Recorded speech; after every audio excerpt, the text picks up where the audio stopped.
glasses look silly? No, you look pretty. Okay. Oh, princess! You know when your necklace is upside down, you're supposed to make a wish? Really? Okay. Perfect. Yeah. Hello, everyone, and welcome back to Off the Record. I'm Jasmine. And I'm Jade. Howdy do. So, we hope you guys enjoyed last week's episode. We are recording on the same day, but we switched outfits. Well, I switched outfits. You just put a hoodie on.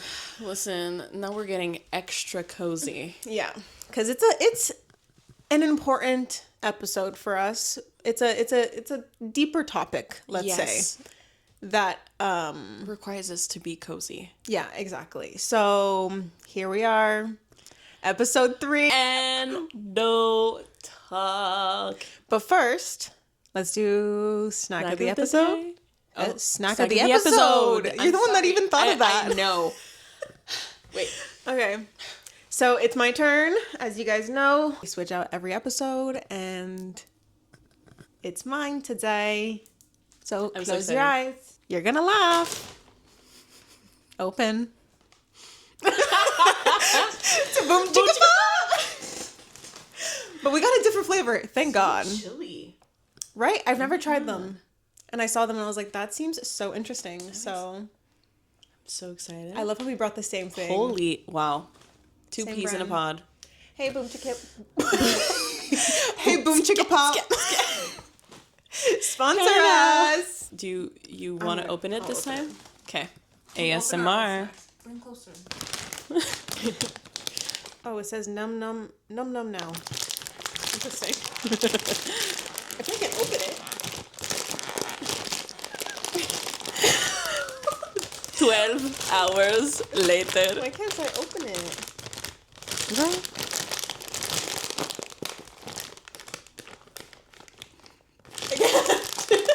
Can you try? Don't let it explode. Right? Okay. We might need scissors. All right. ASMR of cutting, apparently, because we can't open this damn bag.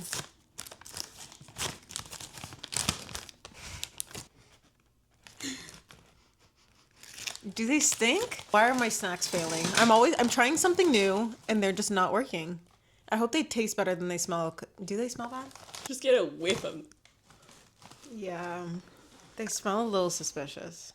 They do look like Cheeto Puffs, though, which is kind of fun. Cheers. Oh, the smell is really turning me off. Oh, that's good. Ooh. I actually really like that. They taste like the crispy minis. Yeah. They're rice crackers. Yes. They taste like they're, what is it, like barbecue ones? It tastes like that. It tastes exactly like that. Just a slightly different texture. I like it. I don't mind it. Yeah, it's okay. What do you rate this out of 10? I rate them like a 7.5. Oh, 6.5 for me. Mm-hmm. I don't know if I'd rebuy them, but I would eat them if I had them at my disposal. Like if I was a party and they were in a bowl, I would for sure munch on them, but I don't think I would buy them again. But they're good. They're not bad. Like they taste good. I just feel like that's something that like you get a craving of it, you eat it, and then you don't want to have it for a little while. Exactly. But not bad. And a little spice.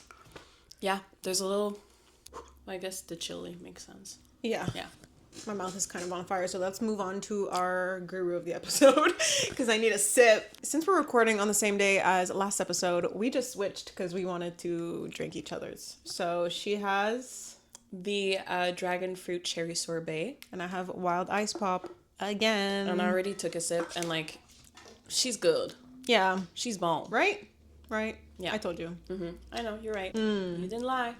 And while we're here, this episode It's is sponsored by Girls Night again. Thank you, Girls Night, Thank for sponsoring this you. episode and this podcast. We love ya. We love you. So let's get into it. Let's get into our conversation. We wanted to talk about endometriosis because March is Endometriosis Awareness Month, and it so happens that we both have endometriosis. Take a shot every time I say endometriosis. Would you want to lead with this? Do you want me to start? How do you feel?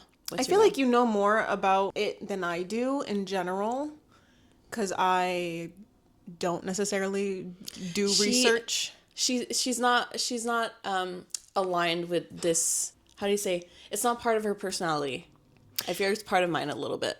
Yeah, and also, like, once we get into our stories, you might understand why I separate myself a little bit from that. You just don't want to be like, hey, I'm Jasmine, the girl that has endo. Exactly. And, like, I respect all the people that do. Like, I know people that fully have, like, a whole page and their whole content is about their chronic illness, but I just don't want to be her. I don't know. It's also, like, I haven't had symptoms for a very long time. So I don't Feel like it's an active part of you. exactly. That's very valid. I'm sure one day it will be again, but I also don't think I will talk about it much when it does, because, like, it's not something I bring up often unless it's a conversation topic that's already being talked about. Yeah. But yeah, so you can go tell your facts. Oh, spread the awareness.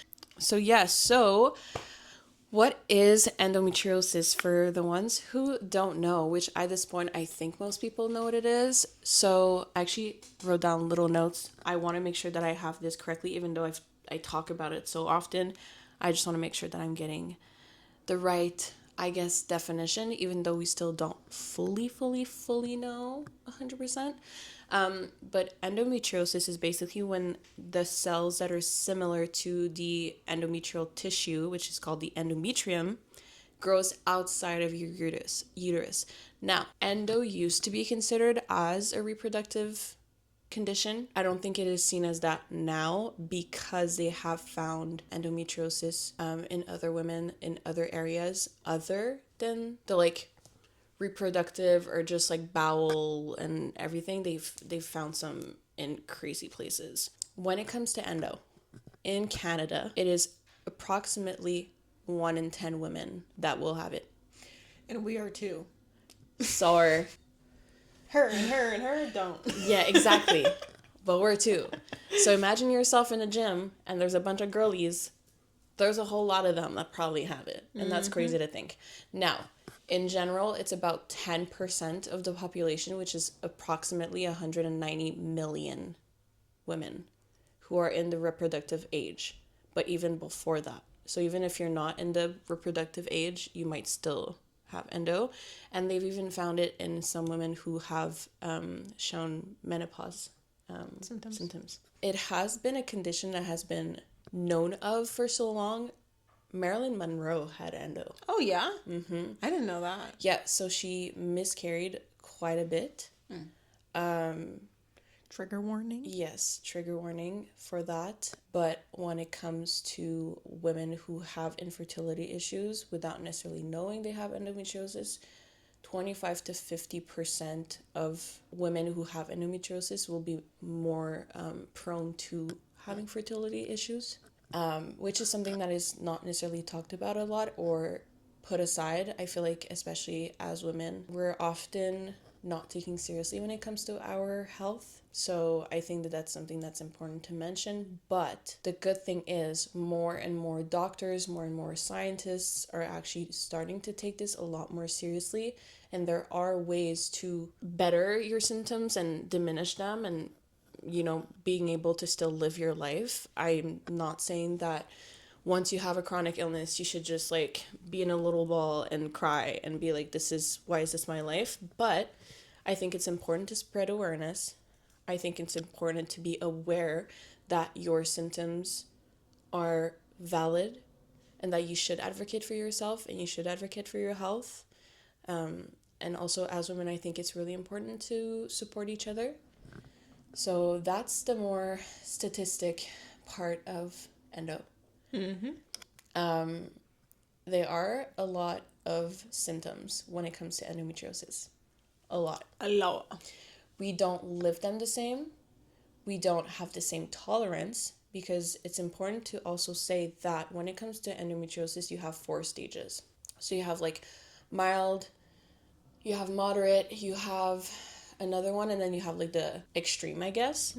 The stages of endo do not equate to symptoms or amount of pain. So that does not invalidate your severity. It does not invalidate other people's severity of the condition. Even though Jazz and I have the same condition, doesn't mean we live with it the same, doesn't mean we talk about it the same, doesn't mean we have the same day-to-day life. Like she said, she hasn't necessarily had a lot of symptoms. I'm in a period where I have them more, but I think in a way it's good because we can kind of be there for each other. If there's one person that I know would understand to a certain extent, it's you. Yeah. So, and we've been in few situations where it's been very understandable, and you've also struggled with friends being not so understanding. I think if you were to cancel on me for anything and it's for that, I get it. Yeah. You know, because I have been in that situation and I've been in that position, and it sucks, and I feel bad, and I know you feel bad too, but that's how it is. Yeah, and I don't know for you, but there has been times where the severity of my symptoms were like at an all times high, that I would almost like gaslight myself into like telling myself that I shouldn't like cancel on people, or like I just need to push myself, or oh, like it's fine, whatever, like I just have to live with it because other people do. But I don't think that's good. No. To pretend like it's not there. I don't think you should stop yourself from living your life. No. But if it's to a point where you feel like your quality of life is not to its full potential, or that you genuinely feel like you won't be able to do certain things, or you won't be able to be a good friend, or be a good employee, or be good at your job because you're like, shoot, like today is just not the day. Like I just can't give my 100%, or I can't give like a good quality of my services or whatever. I feel like it's important to be kind to ourselves when it comes to that. I feel like the most times where I've canceled was unfortunately on clients. When I was having like my symptoms at its peak. Yeah. And, you know, that's just unfortunately life. And my clients were always super understanding, which is great. But, you know, at least I didn't have to go through that with friends or family. When it comes to symptoms, now this might be a little... You don't have to say all of them.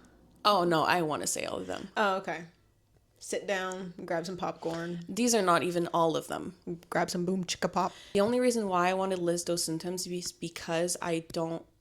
If someone watches this right now and is in the process of trying to find out if they have it, or if they're telling themselves they don't have it because it's not severe enough, or because of this, or I only have 2 symptoms, doesn't matter. Even if it was just one, I think that it needs to be put out there because, listen... If these doctors are not going to be honest with you, I'll be honest with you. We will be honest. So the first one is obviously painful periods. Duh. Which some might not have. Listen, if you don't have it, good for you. I'm just saying, good for you. But if Lucky you do, chronic pelvic pain during or after intercourse. That's another big one. Painful urination, painful bowel movements, heavy menstrual bleeding, fatigue and exhaustion. Yo, listen, those post-cramp naps. PCNs.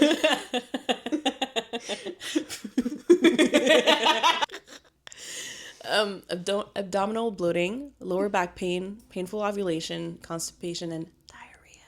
Nausea and vomiting, bleeding between periods, so spotting. Leg pain or sciatica. When you do exercise or physical activities, that could also flare up. So like having a hard time kind of doing that. Brain fog or difficulty concentrating, muscle spasm.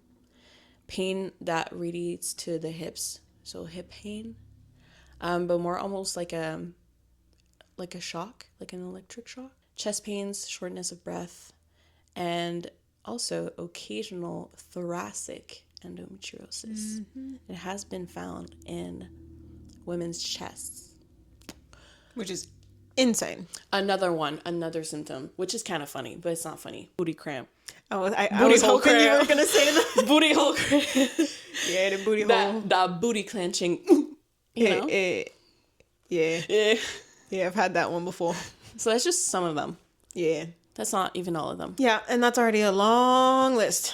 So if you're someone who's experiencing some of them for a continuous period of time or not, could be at intervals, because mind you, endometriosis is also very much led by nutrition, stress, sleep.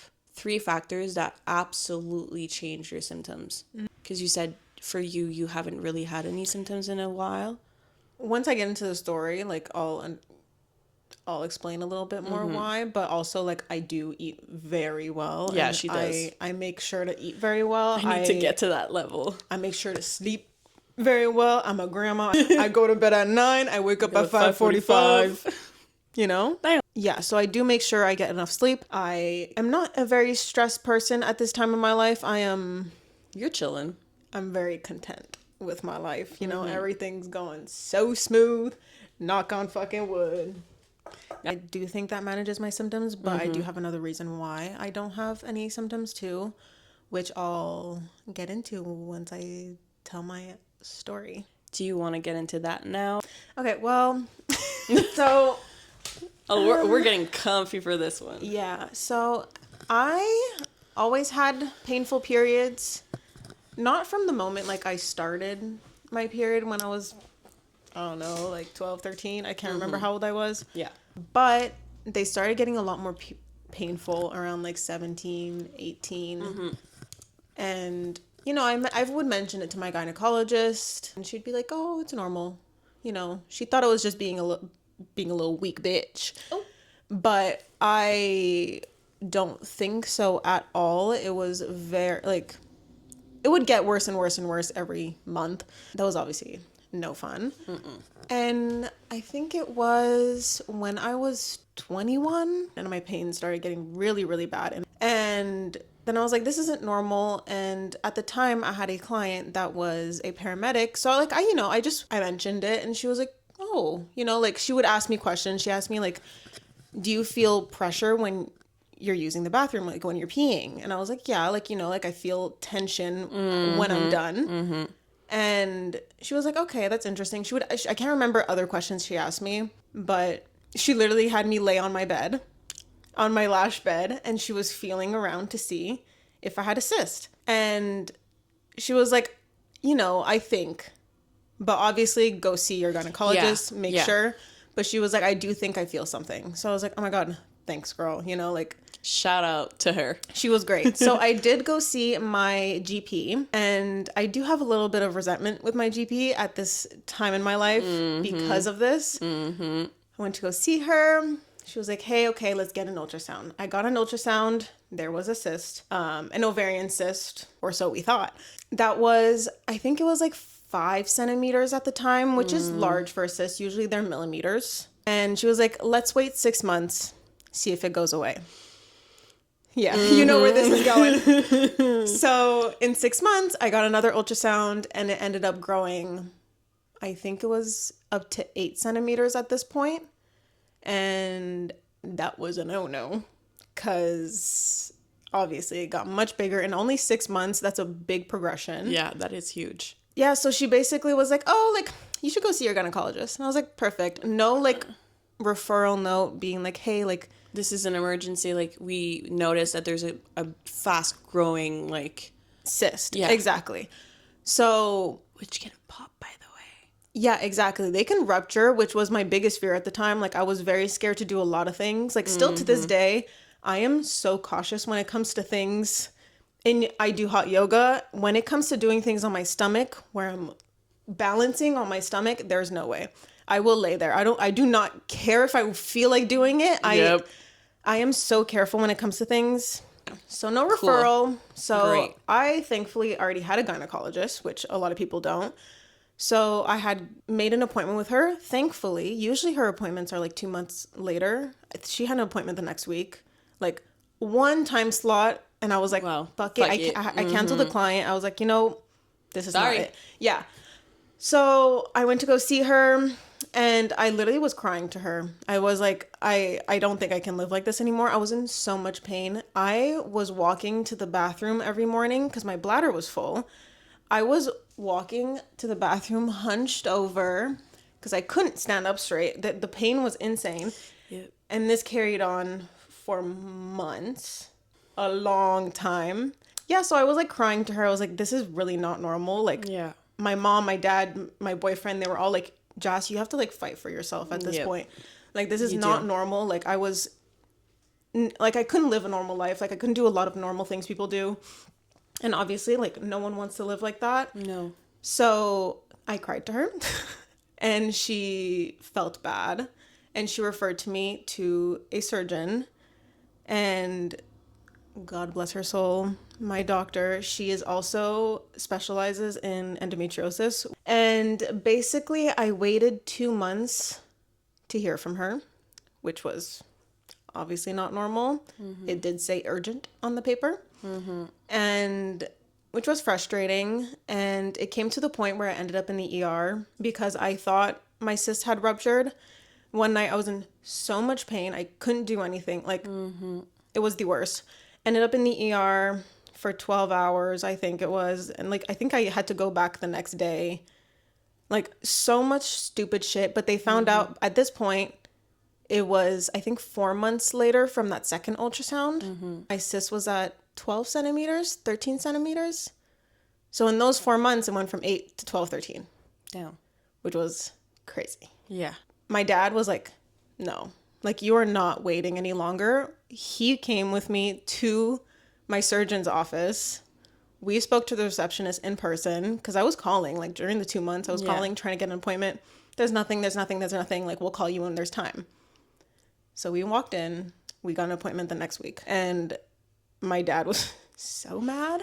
Shout out. And thank God he pushed me to go, because he was like, "There, you can't, like, you have to fight for yourself. Like, there's no way you're gonna live like this any longer." So whatever. Got an appointment the next week. Saw my surgeon. Love her to death. She is the absolute best.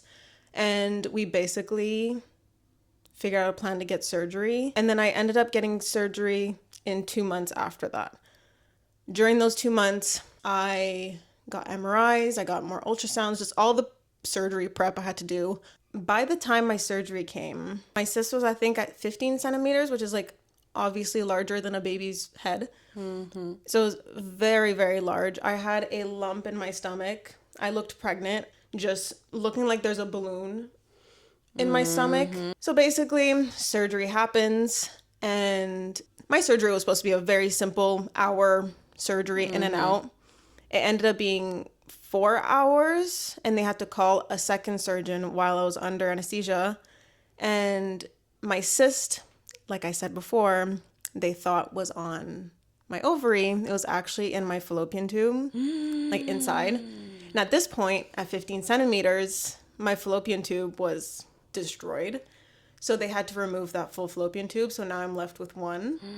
Both ovaries are fine. One of them, at this point today, I do have a cyst on the one that has no fallopian tube. But my right one, everything is good. Everything's healthy. She's chilling. Yeah. Okay, that's good. And during that surgery is when they found out I had a lot of endometriosis on my bladder, my uterus, my ovaries, pretty much all over the place. They did take some off, but they were telling me, they were like, it was the tip of the iceberg. They didn't know how much was under all of that. So they couldn't also have me under for too long. Yeah. They stopped at one point and they had removed a little bit, but after that, my surgeon, love her to death, she prescribed me to hormones, which is why I don't have any symptoms anymore. There are hormones where I don't get my period anymore. I haven't had my period in 2 years. And yeah, so I don't have any symptoms. Ever since I started taking those hormones, I haven't had any issues. I was nervous to start the hormones at first, but now I'm like, yeah, of God course. bless it. Yeah. Once I do want to get pregnant, I will have to get off of it, which I'm sure my symptoms will come back then. And my gynecologists are both also sure that will happen. But that's for another day. Yeah, plus, like, honestly, like, because the one good thing, well, not good thing, but is for women that have endometriosis that do end up getting pregnant, like, oftentimes, like, it, like, gets rid of it afterwards because it's the biggest hormonal change you can go through. Pretty sure my mom had it. Yeah. And then after she had me, like, kind of flushed it away, basically. And, like, I know these hormones that I'm on also could help diminish the endo and also stop it from growing. Yeah. So right now, I know in the last 2 years, there's nothing that's grown other than the cyst, you know, that I found out about, like, a few months ago. But that also stopped growing. So right now we're at a very steady spot with my lady bits. That's good. And they did tell me my eggs on my right side are completely fine. They're all happy and healthy. And that is the best thing as someone that wants children. I was going to say a lot of children. That wants children, that is literally the best thing that I could hear. And it's so relieving. And I'm just in a really good place right now in my journey, which is great. That's good. But I'm worried for future me, but also like I try to not think about it. Yeah, and honestly, like you'll cross that bridge when you get there. Exactly. And like right now, if you're just able to live your life, like you said, like you have a healthy lifestyle, you found your routine, you're on like medication, like hormones that helps you like live your I'm able to live my life normally. I can do all my things that I want to do. Yeah. I don't have to worry about it. You know, I barely really think of it. And also, literally the other day, my mom sent me a reel of like period, like remedies or whatever. And I forgot periods were a thing. For a while, I was like, oh my God. Like, I haven't had to buy tampons, buy pads in 2 years. I have them in my house for my clients. Yeah. And literally the other day I was like, are they expired? Do they expire? Because like 2 years is a long time. It is a long time. I have so many and I'm like, well. I'm like, they're sealed. Yeah, they're in the box. So yeah, I don't know. they should be good. But yeah, I literally forgot periods were a thing. Which is like kind of crazy that I had like the worst periods ever. Yeah. So it's crazy that I forgot they were a thing. Yeah. But yeah, I'm in a very good place and I'm very happy and lucky and just grateful that I can live my life normally. Yeah. But I also feel for you because I know you're not in that same situation at the moment. Yeah, it's an ongoing thing. I have some similar parts to you when it comes to like my story. Started my period when I was like 12. Started having really bad symptoms when I was like maybe around 15. Got put on the pill to help with the bleeding and stuff. But I would still get my period. So it's like you do like the 3 weeks and then you go and have your period. I would have super heavy periods to the point where like a super plus like pad or like tampon would get overfilled in around 30 minutes. Holy shit. I would have to bring like multiple like clothing like changes at school because I wouldn't know if I would like last like half of a day. I had a lot of fainting spells at school too. People thought I was faking. That was embarrassing. That was another thing that I felt really bad about. I was like, is it in my head? Like, am I causing myself to faint? Which is like, why would you do that? Because you can risk hurting yourself and hurting other people. So yeah, got put on the pill at 15, but still had really, really bad symptoms. It was to the point where the first 2 days of my period, every time, if not almost every time, I would miss school because I just simply could not like do anything. My mom would like find me on the ground and she'd be like, I don't think that's normal. And they're like, you know, some girls have like really are more sensitive and like have more like painful periods. And I'm like, to the point you faint. This ain't normal. To the point where you stay in your chair in school so you have to wait for everyone to leave the class because you're too embarrassed. I don't think so. Around 16 or 17, I was starting to get a lot of pain on one of my sides. It was really, really bad. I was bloated, like you said earlier, like looking literally pregnant. So that was a lot. I remember going to get one of my first ultrasounds and I remember they were like, oh, we can't see anything. Like we can't even see like your ovaries. And I was like, what do you mean? Like we can't see anything. They didn't think that was concerning. So they wanted to send me for an MRI, which I never ended up getting. Oh. Anyways, never had one MRI since. Not once. Can I say, people say MRIs are terrifying. I had a blast. I want to do one. It sounded like I was in an EDM concert. I was like, you know, I'm trying to... 45 minutes felt like it was 10 minutes. Anyways, to this day, I still don't know why I haven't had one. Anyways, all that to say... I remember, I don't remember if it was my GP or if it was my gyno, because I remember seeing my gyno maybe around like that time when I was like 16, 17, 18. And then I remember they're like, oh no, like we saw your ovaries. Like you see, they're like right there. I'm like, so why did they tell me they couldn't see anything? They're like, oh, I don't know why they would tell you that. And then, you know, I had a boyfriend when I was 18, was struggling obviously a lot with that because like I was in so much pain. I couldn't do anything. Like I was boring. I was very boring. I was a boring friend. I was a boring girlfriend at the time because like I was always in so much pain. And he was like, fuck. He kind of didn't get it. He was like, what, you're on your period or something? I was like, well, I'm pretty sure I have endometriosis, but like, whatever. Then you know that's why that man ain't for you. Yeah. If you don't understand. Exactly. So that was not fun. Fast forward to, I think, around the age I was like 20-ish.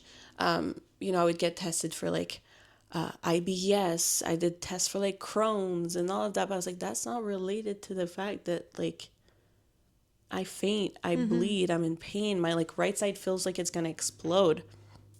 Guess what? I wake up one day, literally screaming at night, like literally screaming. Cannot move. I had a cyst that burst. And I was burst. And what did they do? I waited on the hospital bed for 8 hours and left with Advils. That's insane. So like, did they do ultrasounds? They did. Okay.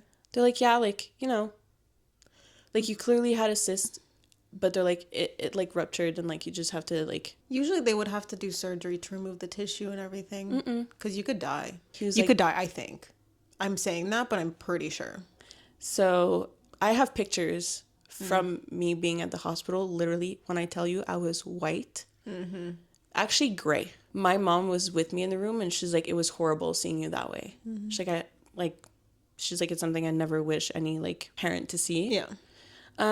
They like monitored me. They did ultrasounds, gave me fluids, whatever, but they didn't do anything. They're like, well, like you're fine, like you seem fine, so like go home.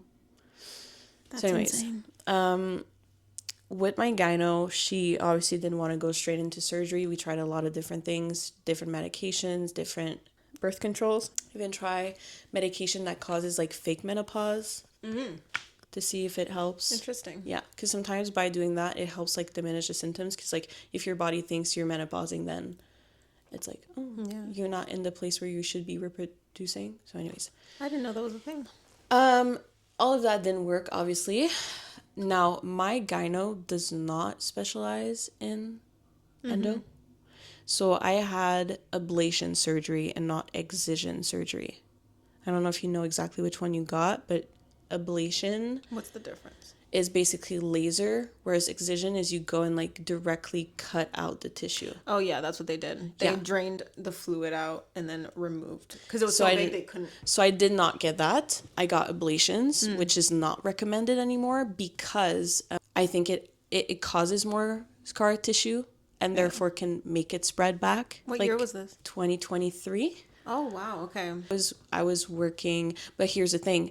Surgeons who specialize in endo will do excisions. Yeah. They will never do ablation. And my gyno lover still, like I know she did her best, but had I known back then that with laparoscopic surgery, you could do excisions and not ablations, I would have asked to be referred to someone who specializes. Yeah. And then fast forward, I was put on Lolo, which is an contraceptive.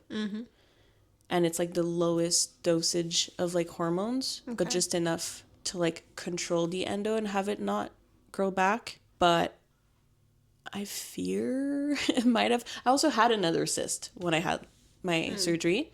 They couldn't remove it because it would have caused complications because of where it's placed. Where is it?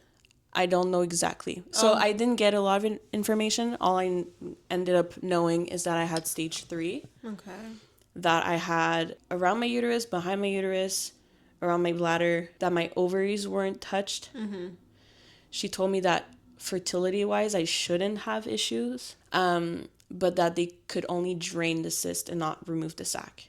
So the sac of the cyst is still there because it would have caused complications to get removed. So I had surgery. I'm now on Lolo. I don't get my periods. But I still do sometimes get like spotting and stuff because I also have adenomyosis, which is basically, so endo is like the tissue is outside, but adeno is the tissue is inside the uterus enlarges. So the same cells are inside, and then that can cause spotting or bleeding between periods or bleeding in your cycle. Yeah. But since I don't have my period, that's like the only kind of period I get. So I would do checkups with my doctor every like 6-ish months.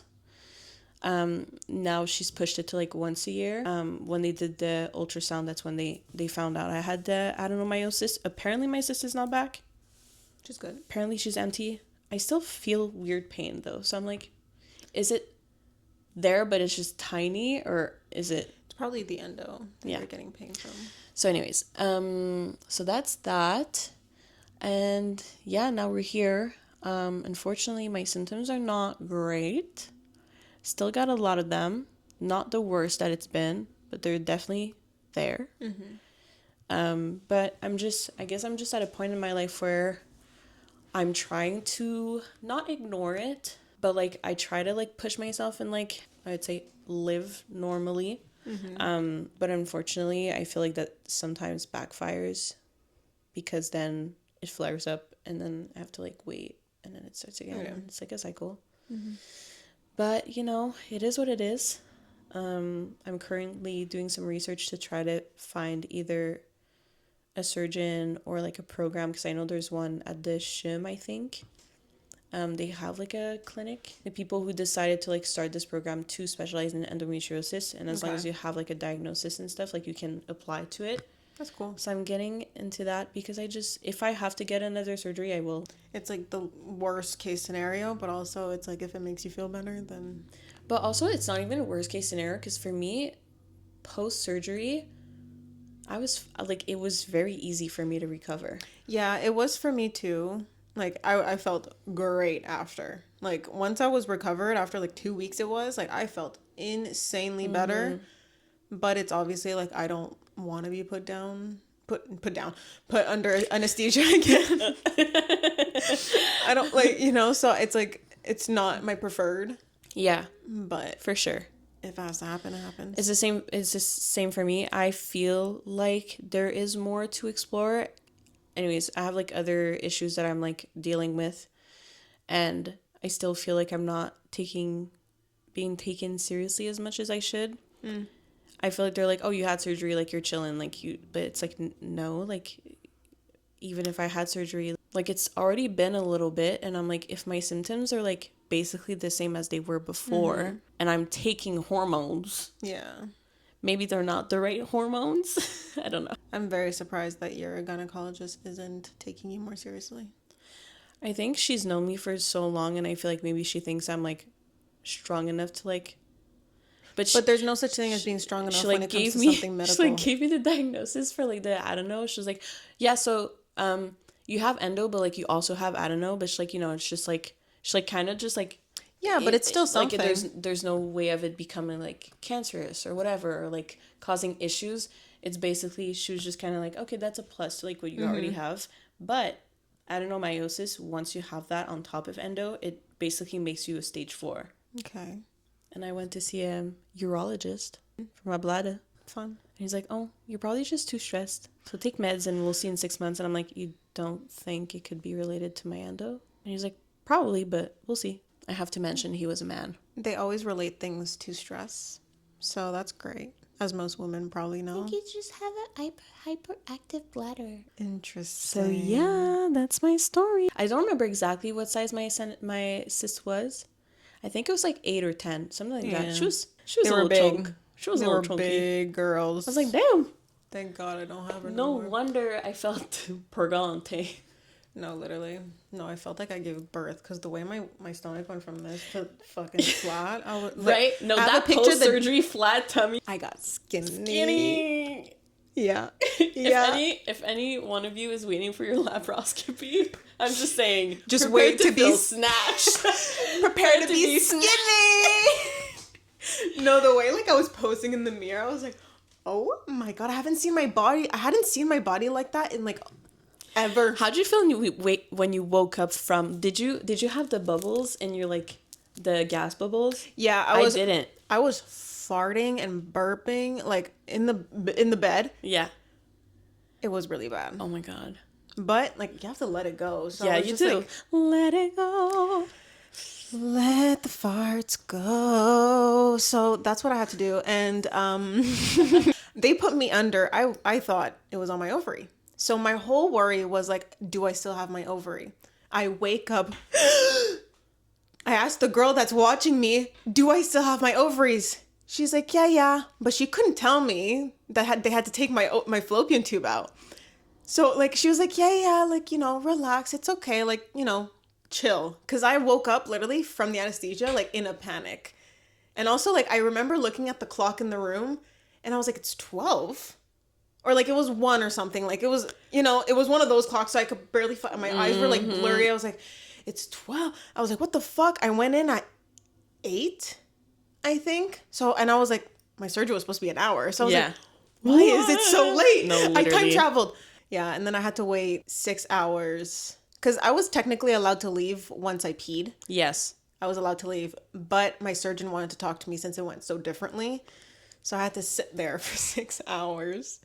And I didn't have my phone because I was worried. Like, I didn't want to bring my phone in because I didn't know, like, So I left my phone in the car with my boyfriend. Mm-hmm. And so the nurses gave me their phone so I could talk to him. It was so cute.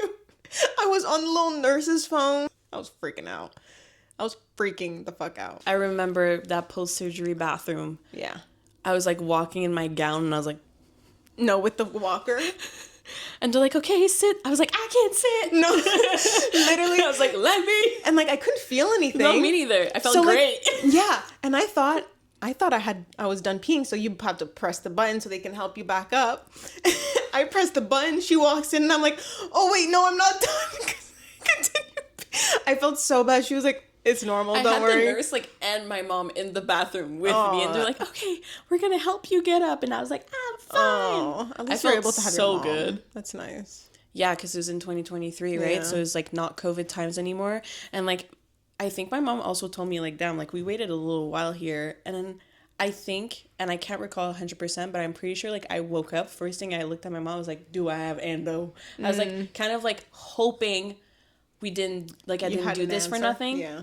And like it wasn't in my head. And I was like, do I have endo? And I think I'm pretty sure remember her being like, yeah. Like it was almost like a relief. Yeah. Because I was like, okay, that you have an answer. Yes, yeah. I'm not crazy. But yeah, I definitely felt the same relief once after my first ultrasound when I found out I actually had an cyst. I was like, okay, I'm not going crazy. Like there's actually something going on. Mm-hmm. But then it just kept getting I'm growing something. Yeah. It ain't a baby, but it's something. Well, that's our stories. Voila. So we just wanted to make you guys aware of endometriosis and just tell our stories for fun. Yep. For Endometriosis Awareness Month because it's important, and it's important for you to remember that you have to advocate for yourself. Don't think that you're doing too much. Don't think that you're being crazy. Actually, you know what?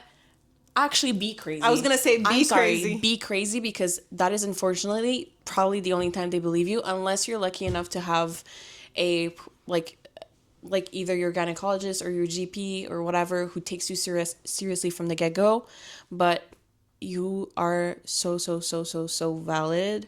Make sure that you surround yourself with people who will also validate how you feel and your symptoms and will support you, especially post-surgery. I gotta say, shout out to some of my friends who were there for me. Like, it was so nice to just like know that I wasn't alone in this.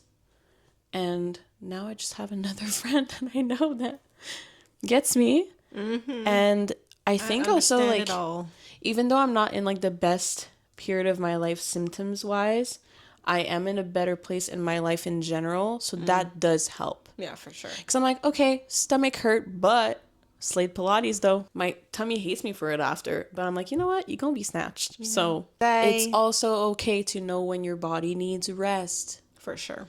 It's okay to cancel plans. It's okay to decide to not do anything. It's okay to decide to stay in bed all day with your heating pad. Oh, and also be careful with your heating pad, because I've seen people get burns. Oh, yeah. I get myself burned. Yeah. So be careful. I've gotten close to burns. Be careful. Well, unintended. For today's episode. It was a bit of a heavier one, but thank you so much for watching. And we'll see you next week. We'll see you next Thursday. Bye. Bye.